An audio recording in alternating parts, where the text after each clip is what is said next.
Bonjour à tous, nous sommes ravis de vous retrouver pour ce nouveau CVD.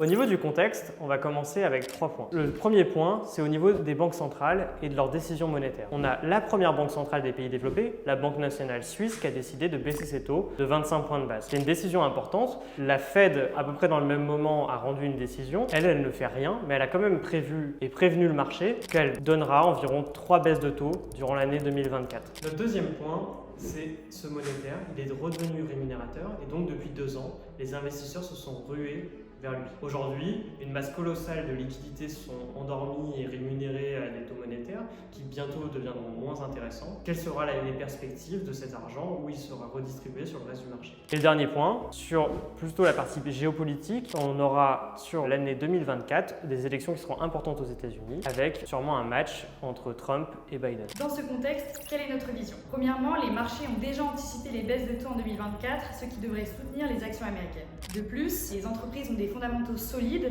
et devraient continuer sur leur lancée de 2023. Concernant les liquidités, la baisse de taux devrait entraîner un transfert des flux vers des actifs plus risqués. Enfin, le sujet des élections américaines n'a historiquement peu d'impact sur les marchés. Néanmoins, il est difficile de prévoir si cela peut apporter de la volatilité tout au long de l'année. Merci Camille pour cette vision. Passons aux décisions. Tout d'abord, l'élément clé, comme l'a dit Camille, c'est les baisses de taux. Même si elles sont anticipées, elles vont avoir des changements sur le marché, notamment sur le marché monétaire, où ces flux de liquidités vont revenir sur les marchés risqués, notamment sur le marché des actions. Donc on peut déceler qu'à moyen terme, cette baisse de taux aura quand même un soutien aux valorisations des marchés actions. En parlant de valorisation, les marchés semblent quand même bien valorisés. Donc les fondamentaux qu'a précisé Camille sont puissants, mais les niveaux de valorisation aussi. Donc dans ce contexte, on considère que les marchés actions nous offrent plutôt un ton neutre en termes de perspective et de conviction.